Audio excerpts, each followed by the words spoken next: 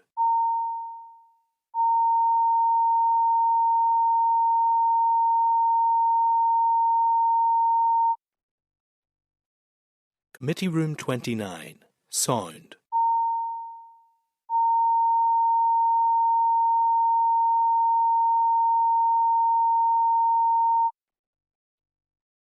Committee Room 29, Sound.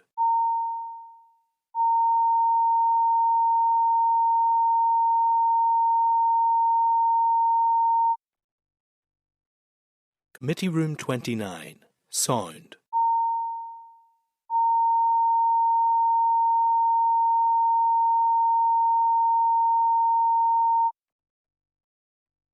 Committee Room 29, Sound.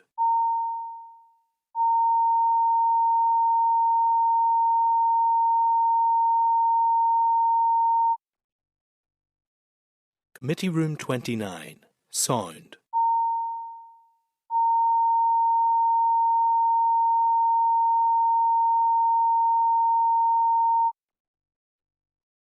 Committee Room 29, Sound.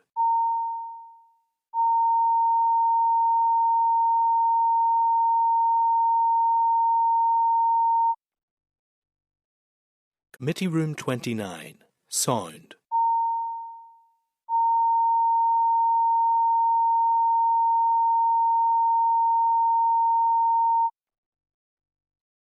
Committee Room 29, Sound.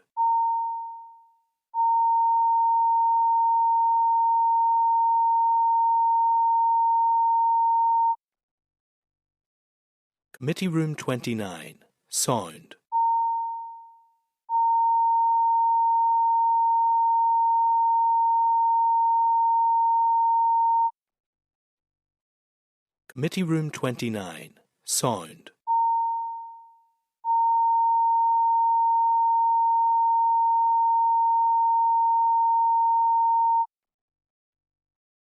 Committee Room 29, Sound.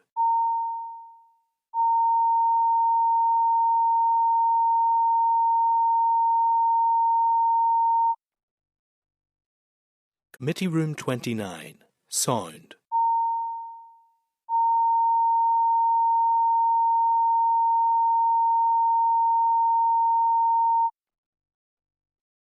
Committee Room 29, Sound.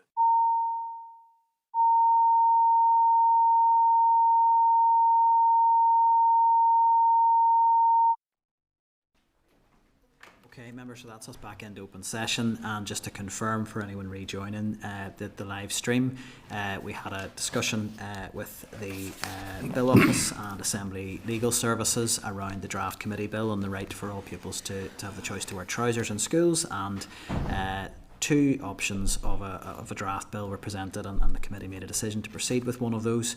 So we are now proceeding on to the preparation of the explanatory and financial memorandum with a view to getting the bill introduced to the Assembly. Anything to add, please? No? Okay. That's grand. So that takes us on to the next item in the agenda, which is correspondence.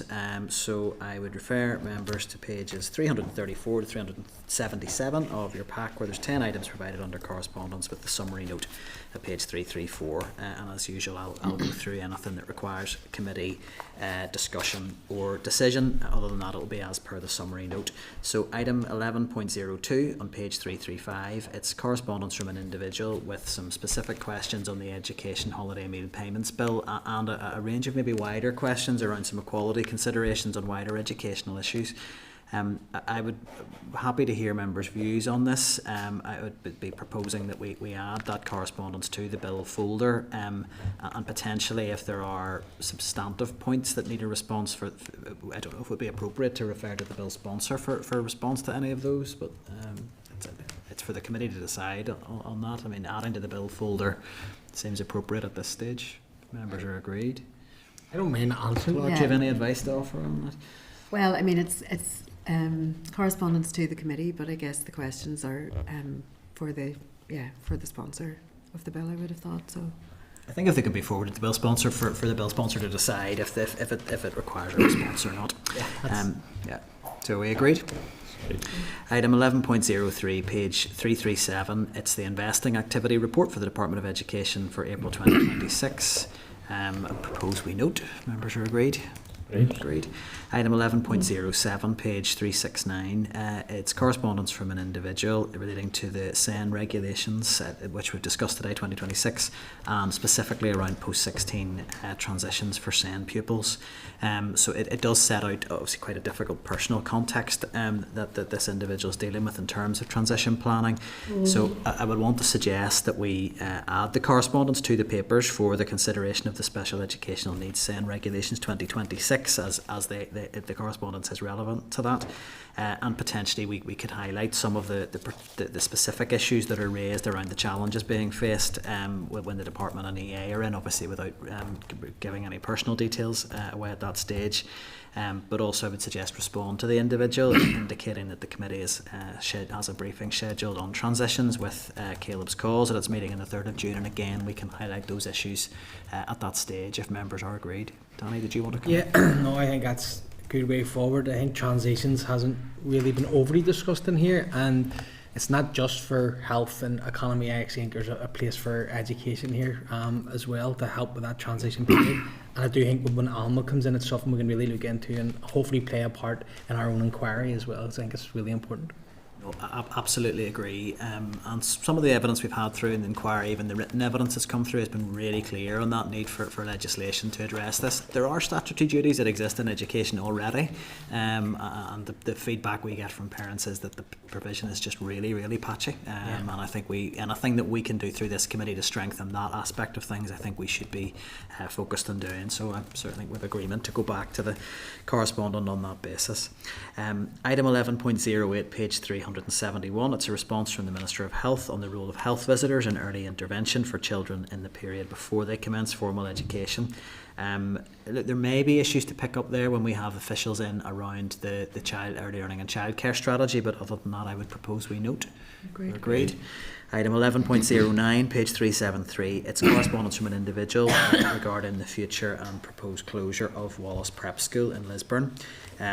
Now, again, I will take advice from the clerk on this. My understanding is that the Board of Governors of a voluntary grammar and by default the prep school associated with it would be the employing authority and be making the decisions around the area planning on that. So I would suggest that we may want to share that correspondence with the Chair of the Board of Governors and to offer them the opportunity to respond if they wish, if members are agreed. Agreed. Item 11.12, page 7 of table papers. It's a copy of a response from the Minister of Education to the Northern Ireland Forest School Association, which the committee's had extensive engagement with.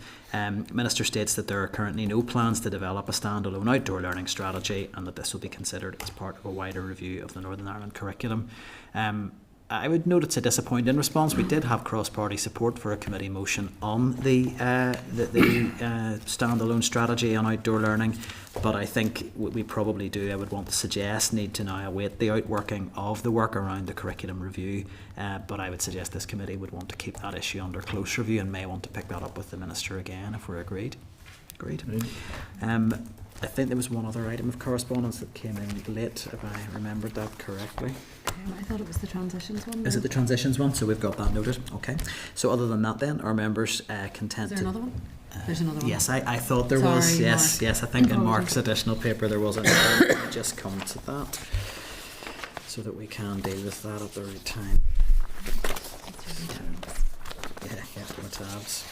So yes, item 11.13, page 15 of table papers. It's correspondence from a parent regarding their child's exclusion due to lack of resources at a particular school. Are members content to write to the Education Authority seeking an update on the resources available for pupils with special educational needs at the named school? Are we agreed? Agreed. And we can share any response with the parent when that's received. Okay. Other than that, are members content to dispose of the correspondence as per the summary note with those exceptions excluded? Agreed. That takes us on to item 12 on the agenda. So we have a draft forward work programme at page 386 and one which has a couple of revisions in tabled papers as well for members' attention. So I'll ask the clerk to speak to the forward work programme and we can go from there. It's certainly filling up everyone with the various things that we're all trying to finish before the summer. So the 20th of May, the teacher unions, as I mentioned, and unions representing other people in school are going to come along to address several things: the SEN regs and code of practice as they find them as practitioners, but also issues that have arisen, for instance, in relation to violence against women and girls.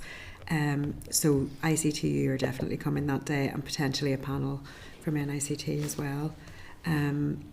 Then the two principals, as mentioned, from the Irish medium secondary schools are attending on the 27th of May, and the Deputy Chair has advised that some primary school principals may come along as well. That day there's also children in Northern Ireland attending about the holiday meal payments bill. And that day the end of the GTC committee stage. So I think Danny just wanted to come in on that. Well, it was just in general that with the meeting next week, what I'm hoping out of that is that because it's so many groups, that they'll all hopefully be on the same page, that we can maybe do one big meeting for it. I'm just trying to help the committee in that regard. So just after next Wednesday, should have a clearer picture and maybe put that forward as a proposal. It may be a bigger panel that day, but if that covers a lot of groups, would that be okay? I think we'd sort of discussed that previously, thinking about the bill, that given that it's likely to be stakeholders operating in the same space, that a panel approach might work for that. So I think we can see what comes through. If you'll have information then for next week. Yeah. So the following week there's also Save the Children on holiday meal payments, and Synergy on Irish medium, and hopefully the department would be ready to come back then really on any technical feedback that they have as well. And Caleb's calls are in on the 3rd of June, consideration of first draft SEN report 3rd of June, the Minister on the 10th, and the 17th then you have your concurrent meeting in the Senate with the Economy Committee, and also Aldrum and Nikki on the legislation. So I'm going to, next time you see it, it'll have more detail in it about the private members' bills coming to a deliberation point, and clause, when we can kind of expect to maybe do clause by clause, and that. And it may be that we don't get to recap there on the 1st of July with the Committee for Health and Youth Assembly on CAMS, but we'll just see how that goes. Potentially forecast that at some point after recess. I think it is one that's worth doing. Yeah, I mean, and during the meeting, No. a bill has come through from the Minister as well on the Inspectorate, so that will be introduced on the 19th of May, and we'll be programming that as well. So plenty to do. Yeah. 20th May. Sorry, you said the trade unions are in 20th May. Did you say? Yeah, on 19th of May in plenary, the Minister will introduce his bill on the Inspectorate. No, it was just on the 20th of May because it didn't see trade unions in there. Is that as well, like Youth Assembly and BMBs, the NEA, or am I looking at the wrong thing? Table papers. There's an updated forward so work. Right, okay. I'm looking at the wrong one. There has been a wee bit of rejigging. In between the pack and the table pack. There has my bad. So bad. the Youth Assembly would be coming a bit later in June. Spot on. If that's okay, but it is getting a little bit erring towards three evidence sessions in a meeting rather than 2, and I know that 2 is your preference. So just we're aware of that. We just can't. No, I think that's understood. I think with the amount of legislative work going on and the committee bill in the mix, I think there's an understanding that 3 briefings may be required, and I think it just does require members to be sensible with their timing so that we can get through it.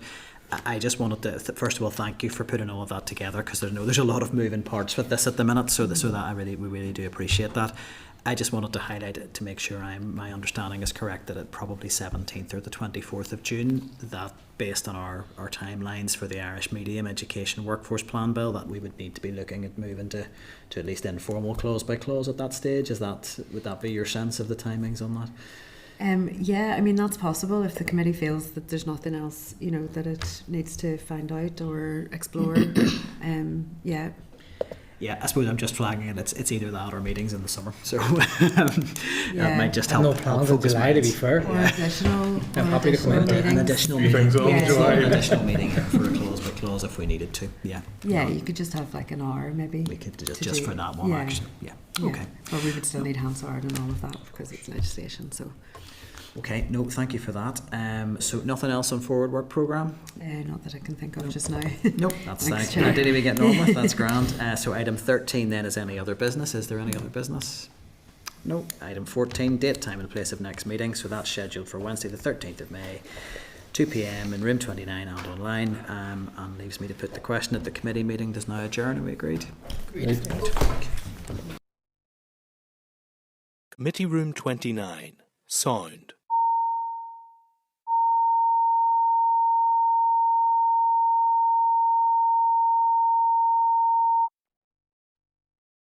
Committee room 29. Sound.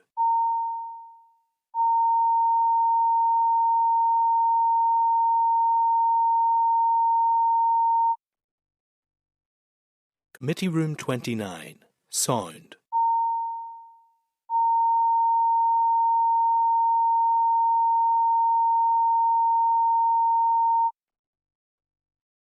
Committee room 29.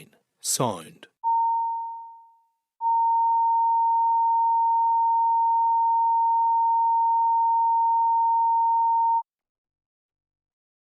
Committee room 29. Sound.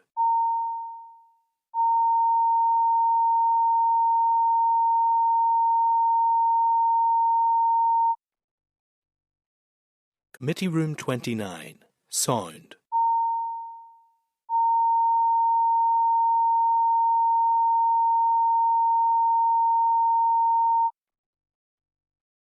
Committee room 29. Sound.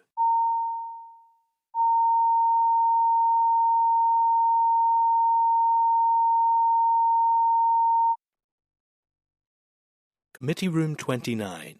Sound.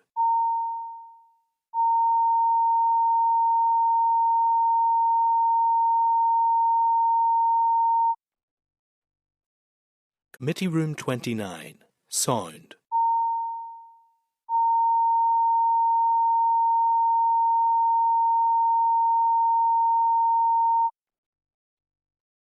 Committee room 29. Sound.